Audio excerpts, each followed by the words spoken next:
Have you ever missed someone, even though they hurt you? You know they weren't good for you. You remember the things they did. You remember the pain, and yet, somehow, you still find yourself thinking about them. Why? The answer is more complicated than simply saying you still love them. When someone leaves your life, you're not only losing a person, you're losing their messages, their voice, their presence, the routine you had with them, and sometimes you're even losing the future you imagined together. That's why missing someone doesn't automatically mean you should go back to them. Sometimes your brain is simply trying to adjust to a major emotional change. And there's something even more interesting happening underneath. Think about a relationship that had both good and bad moments. Maybe they made you feel incredibly special sometimes. They made you laugh. They gave you attention. They made you feel understood. Those moments can become emotionally powerful memories. And when the person is gone, your mind may naturally bring those memories back. You might remember the late-night conversations, the jokes, the good days, the moments when everything felt perfect. But here's the problem. Your brain may focus on the highlights while temporarily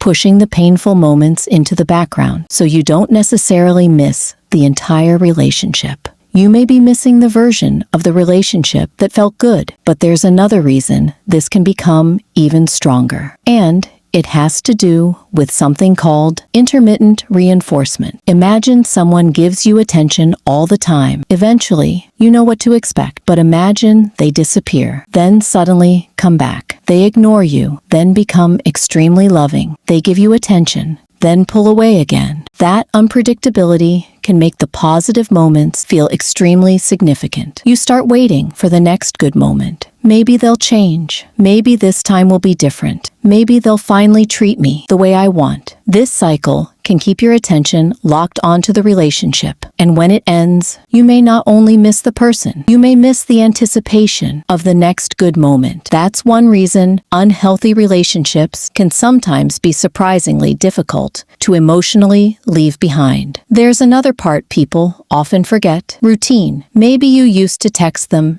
every morning. Maybe you talked before going to sleep. Maybe you told them everything that happened during your day. Your brain became accustomed to that pattern. Then suddenly, silence. No message, no call, no person waiting for your reply. That empty space can feel uncomfortable. And sometimes you interpret that discomfort as, I still need them. But needing your old routine isn't necessarily the same as needing the person. Your brain simply needs time to build a new normal. And this is where something surprisingly painful can happen. You can start missing not just the person, but the future you imagined with them. Maybe you imagined traveling together, getting married, building a home, growing old together. Maybe you had plans that never happened. When the relationship ends, you're not only saying goodbye to what actually existed, you're also saying goodbye to what you thought might happen. And that can be difficult to explain because technically, you aren't grieving a memory, you're grieving a possibility. The life you imagined, the version of the future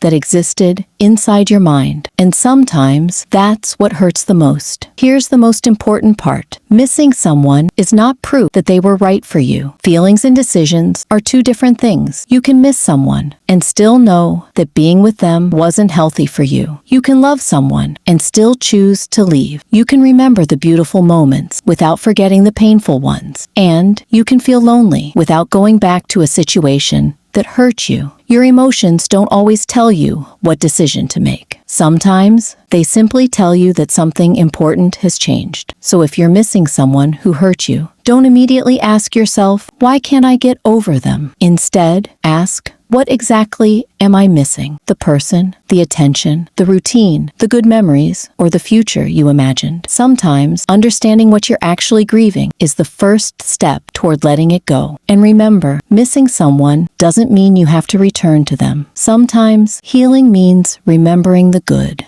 without forgetting why you had to leave. If you enjoy psychology and want to understand the hidden reasons behind human behavior, subscribe to the channel, because sometimes understanding your mind is the first step toward understanding yourself.